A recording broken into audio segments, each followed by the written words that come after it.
오늘은 어제 오후장에 좀 많이 빠져서 걱정하시는 분들이 있었을 텐데 다행히 조금 반등이 나와주면서 살짝 숨통을 틔워주는 그런 흐름이 나왔다고 볼 수 있고, 여전히 이슈는 핫한 게 몇 개 나왔어요. 근데 그 중에서 오전에 가장 강하게 또 이슈가 몰렸던 거는 또 코인이었어요. 분명히 그저께 5천만 원 돌파했다 이런 얘기 하지 않았나요? 근데 오늘 자고 일어나니까 6천만 원을 돌파했는 거야. 제가 깜짝 놀랐는데 예상과는 다르게 코인 관련주가 엄청나게 급등까지 나온 건 아니었어요. 장중에 한 번씩 그냥 순환매 도는 정도. 물론 우리 기술 투자 같은 종목들은 갭이 거의 한 9%, 10% 뜨긴 했지만 오늘 하루 종일 주도주의 역할을 했던 건 아닙니다. 왜냐면 그동안 또 많이 오른 것도 있고, 그래서 조금 수급이 어느 정도 차익 매물을 하는 분들은 또 팔면서 이렇게 약간의 혼조세 흐름이 나와줬다. 여전히 계속 비트코인 관련해서 뉴스가 나와주고 있거든요. 그래서 오늘 알아본 이슈로는 이제 코인에 대해서 한번 이슈 체크하고요. 그리고 몇몇 바이오, 페렴, 그다음에 기타 어떤 뉴스들이 또 있는지, 삼성전자 이런 것들 한번 말씀드리도록 하겠습니다. 코인 일단 먼저 관련해서 나온 뉴스들. 6천만 원 보는 비트코인, 한국인들이 가격을 올렸다. 이게 뭔 말이지? 한국인들이 어떻게 가격을 올려? 라고 해서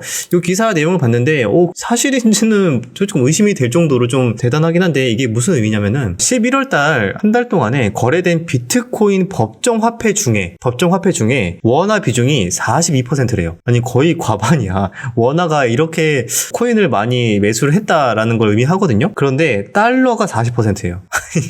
달러보다 우리 원화 비율이 더 많아. 우리 이거 한국인 트레이더들이 다 올린 거예요. 대단한데? 역시 우리 배팅의 민족 어디 가지 않습니다. 비트코인도 우리가 올린다. 우리가 비트코인 올리고, 국내도 업비트 올리고, 그다음에 국내 비트코인 테마주 올리고 지금 다 올리고 있는 상황인데, 아무튼 이것 때문에 지금 코인이 심상치가 않아. 왜냐면은 비트코인이 전고점이 한 8천만 원대거든요. 근데 지금 벌써 6천만 원대까지 올라왔다는 거는 사실상 이제 30% 정도만 오르면은 신고가를 가는 거잖아요. 와, 진짜 갈까 많은 분들이 의심을 했는데 하다가 벌써 와버렸네 라는 느낌이야. 그래서 코인 이제 점점 더 많이 지켜보고 있지 않을까. 그리고 또 알트코인도 산발적으로도 계속 슈팅이 나오는 좀 그런 장세, 또 코인 강세장이 또 한 번 부는지 이것도 관심 있게 좀 체크를 해야 될 것 같습니다. 코인 관련된 또 추가적인 뉴스로 본다면은 카타르 국부펀드 비트코인 657조 투자한다라는 소식이 있는데, 이거는 아직 확정된 건 아닌 것 같아요. 근데 인용 보도를 한 건데, 카타르 국부펀드에서 비트코인을 매입을 고려하고 있다 정도의 내용인 것 같아요. 그래서 보통 이렇게 강세장이 조금 나와주면은 여기저기 이러한 뉴스들이 계속 나와주는데, 사실 여부는 조금 더 체크를 해봐야 될 것 같고, 이런 내용들이 나와주면서 그냥 기대감을 일으키는 정도, 투자 심리를 좀 더 좋게 만드는 정도의 뉴스이지 않을까라고 생각합니다. 실제로 정말 들어온다면은 정고점 돌파도 불가능한 내용은 아니겠죠. 이런 또 코인 관련된 뉴스들 계속 끝까지 추적을 해야 될 것 같습니다. 자, 그리고 오늘 시장을 또 본다면은 코인 말고는 뭐가 강했냐? 일단은 어제 온디바이스 AI 종목들 조금 조정이 나오는 애들이 많았는데, 오늘은 그래도 일제히 반등이 함께 나와줬습니다. 일단 반도체에서는 하이닉스는 좀 아쉽게 하락을 했어요. 근데 이제 삼성전자가 거의 1% 정도 상승이 나와줬기 때문에 거의 관련해서 온디바이스 AI, 제주반도체는 또 신고가 가면서 엄청난 또 상승을 보여줬고, 그 외에도 몇몇 종목들 장중에 흔들리긴 했으나 플러스 4%에서 5% 정도 상승세를 보여줬다. HPSP도 다시 6%대 반등이 나와줬다. 그래서 반도체도 확실히 끝나지 않고, 저번에 이야기 다뤘잖아요. 반도체도 조정이 나오더라도 분명히 대기 매수세가 있을 것이다. 앞으로 남아있는 일정이나 여러 가지 재료가 살아있다고 보기 때문에 충분히 반발 매수세 계속 유입될 가능성이 있기 때문에 눌림 공략 충분히 생각하시는 분들 많을 것 같다, 이렇게 말씀을 드렸었는데, 오늘 일단은 좀 잘 들어온 것 같습니다. 추가적으로 들어올지는 좀 더 지켜봐야 될 것 같고, 여기에서 충분히 또 차익 매물이 나오더라도 가격 하단이 낮춰지는 모습, 계단식 하락이 나오더라도 특정 가격대에서는 또 지지 반등 충분히 나올 만한 재료니까 계속 체크할 만한 테마다라고 볼 수가 있습니다. 2차 전지 같은 경우에는 조금 지지부진한 것 같아요. 에코프로 비행 같은 경우에 이때 월요일날 수주 소식과 함께 굉장히 급등이 나오고 나서 그 다음날은 이틀 연속 지금 현재 좀 윗꼬리를 만들면서 음봉으로 마감을 하고 있습니다. 에코프로 같은 경우에는 최근 저점 근처까지 좀 하락이 나와주고 있다. 추세로 봤을 때도 포스코 홀딩스도 그렇고 조금 여기 61선 이런 도구가 맞고 이렇게 좀 하락하는 모습이 나와주는 것 같아서 차트 기술적으로 본다면 좀 부담이 되는 게 사실이죠. 그래서 2차 전지 하시는 분들은 조금 이제 기간적으로, 시간적으로 좀 더 필요하지 않을까라고 생각이 듭니다. 그리고 오늘 좋은 흐름이 나왔던 거 또 개별주 말씀드리기 전에, 일단 어제 마지막에 바이오 종목들, 어제 오후장에 바이오 종목들이 난리가 났었어요. 났었어요. 뭐 한국파마, 녹십자, MS 등등 뭐 진단 키트부터 해가지고 난리가 났었는데, 자, 요런 종목들도 오늘은 좀 쉬어가는 모습들이 나와주고 있다. 진단 키트도 조금 이제 하락폭이 꽤 크게 나오는 종목들도 있고, 그런데 전체적으로 봤을 때 추세가 이탈되었느냐? 그건 아닌 것 같아요. 아직까지는 추세가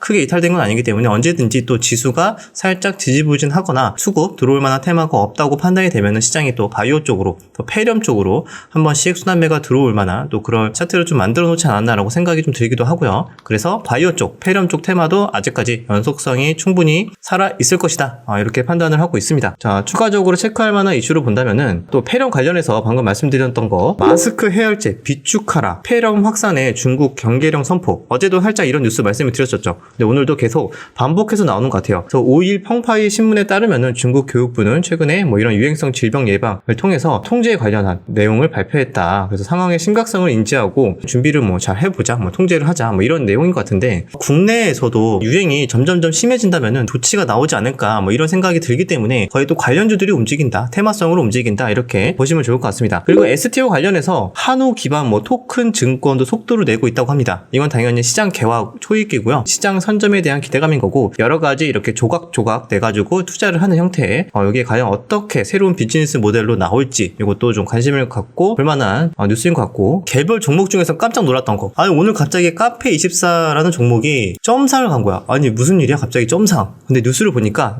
갈만했어요. 왜 갈만했냐? 구글에서 260억 투자를 유치를 받았다고 합니다. 구글에서 받았으면 그럴만하죠. 그죠? 유튜브 쇼핑 협력 확대 관련해서 투자를 받았다고 하니까 점상을 계속 가는 건 한계가 있을 거예요. 그래서 어느 정도 선에서는 하락을 멈추고 차익 매물이 나올 텐데, 이 정도 재료라면은 그래도 충분히 추가적으로 가격 하락이 나와준다면은 또 관심 있게 볼만한 또 트레이더들, 또 투자자들이 있지 않을까, 이렇게 생각이 듭니다. 자, 그리고 오늘 또 핫하게 올랐던 두 가지 종목이 있었습니다. 자, 일단 첫 번째는 요거 YG 엔터. 그동안 이제 블랙핑크와 계약권 관련해서 굉장히 지지부진한 모습이 나왔었죠. 이번에 뭐 계약이 안 된다, 뭐 누구누구가 안 된다, 막 이러면서 단기간에 하락폭이 꽤 됐어요. 그죠? 10월 달부터 하락한 게 마이너스 거의 40%. 와, 이만큼 최근에 많이 하락을 했었는데, 오늘 갑자기 거래대금 3천억 이상 터뜨리면서 25% 상승이 나왔습니다. 그 이유는 블랙핑크 전원 재계약 소식에 YG 주가가 급등했다, 이런 얘기가 나왔고요. 투자 판단 관련 주요사항 여기 딱 보면은 블랙핑크 멤버 4인 전원의 그룹 전속 계약 체결이라는 공시가 떴어요. 그래서 여기에서 이렇게 강하게 반등이 나왔다라고 보시면 되고, 추가적으로 후속 보도 뉴스도 충분히 계속 나올 수도 있기 때문에 뭐 하루 이틀 또 차익 매물 나오더라도 다시 반발 매수세 이런 것들도 한번 예상을 해볼 수 있지 않을까 라고 생각이 듭니다. 이 외에도 이런 뉴스가 나왔어요. 트위치 내년 2월에 한국을 떠난대요. 트위치가 한국을 떠나는데 결국에는 뭐 적자가 심해서 이제 떠나는 게 되겠죠. 그래서 여기서 수혜를 보는 게 뭐다? 아프리카 TV다, 이런 뉴스가 나왔습니다. 트위치가 이제 사업을 종료를 하니까 아프리카 TV가 아마 좀 더 수혜를 볼 것이다 라는 기대감 때문에 거래대금이 거의 3,800억 터져주면서 상한가로 마감이 됐어요. 하지만 단기간에 이렇게 막 급등을 하면서 연속 상한가가 나오는 이런 종목은 아니에요. 종목이 꽤 무겁거든요. 기관성 흐름이라고 보시면 되기 때문에 무리하게 여기서 추격 매수를 하기에는 조금 애매하지만, 충분히 또 가격 조정이나 눌림 구간 이후에는 다시 한 번 더 볼 수도 있지 않을까 또 생각이 드는데, 일단 추후의 흐름을 좀 더 체크해야 될 것 같습니다. 이 종목 외에도 뭐 기타 MP나 뭐 다른 종목들, 메타버스 관련된 종목들도 또 함께 들어오기도 했으니까 그것도 보시면 될 것 같아요. 그래서 메타버스 관련된 뉴스를 본다면은 SKT, KT, LG U+ 50조 원대 메타버스 공략 본격화, 뭐 이런 뉴스가 나왔습니다. 거기 관련해서 뭐 최근에 올랐던 거, 물론 MP도 있겠지만 뭐 이렇게 XR 관련으로도 올라왔었고, 뭐 위지익도 마찬가지. 위지익도 최근에 추세가 나쁘지 않죠? 최근에 좀 거래대량 조금씩 늘어나고 있고, 그 다음에 자이언트 스텝 뭐 이런 종목들도 조금씩 올라와주고 있다. 그동안 너무 많이 하락을 했기 때문에 내년 CES에 대한 기대감도 있을 수 있고, 최근에 이렇게 저점 부근에서 거래량이 이렇게 증가하는 이런 모습들이 나와주고 있으니까, 또 이렇게 XR이나 메타버스 관련 주도, 왜냐면은 최근에 코인이 강세가 나왔으니까 또 코인 관련해서 아래단 테마에서 시간을 두고, 마치 비트코인 형님이 급등을 하면은 시간차를 두고 알트코인이 순환매가 들어오죠. 그런 것처럼 코인이 강하면은 코인 테마만 올라가는 게 아니라 거기서 또 연관돼서 뭐 블록체인이나 XR,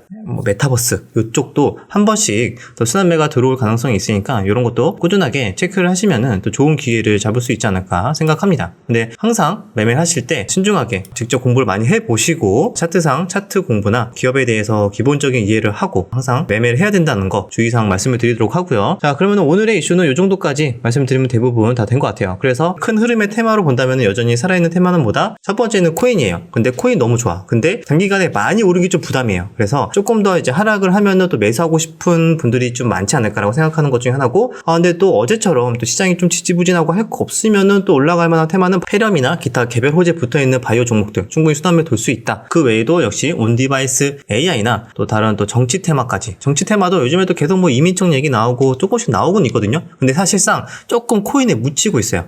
그래서 그것도 한 번씩 또 쉬어갈 때 정치 쪽에도 순환매 돌 수 있다는 거 체크하시면 될 것 같습니다. 그래서 오늘 시장 여기까지 정리되면은 얼추 이 정도면은 내가 오늘 시장을 확실하게 꿰뚫고 있구나. 여기서 또 나만의 투자 전략, 인사이트를 통해서 어떻게 또 응용을 해봐야 될까에 대해서 고민을 하시면 좋지 않을까 생각합니다. 또 마무리하기 전에 명언 말씀드리면서 마무리하도록 할게요. 자, 오늘도 제시 리버모어의 명언입니다. 틀렸을 때 변명해서는 안 된다. 이건 누구나 다 배워야 하고 나 또한 오래전에 배운 가르침이다. 틀렸을 때는 자신이 잘못됐음을 인정하고 그것을 활용해 이익을 얻도록 노력해야 한다. 당연히 뭐 그래야 되는 거 아니야 라고 생각할 수 있겠지만 실제로 주식시장에서 많이 참여하시는 분들을 보면은 분명히 판단이 틀렸어. 그러면은 그걸 인정하고 손절할 때는 또 손절을 할 줄도 알아야 되는데 마치 막 여러 가지 핑계를 대면서 그걸 막 회피하는 거야. 이거는 뭐 때문에 그래. 이거는 뭐 때문에 그래. 이건 내가 잘못한 게 아니고 버티면은 돼. 막 그러니까 이런 식으로 합리화를 하는데 물론 장기 투자를 보시는 분들 괜찮겠지만 적어도 내가 단기 매매나 좀 트레이딩 관점을 접근했을 때는 언제든지 내가 틀릴 수 있다라는 거를 받아들여야 돼요. 그래서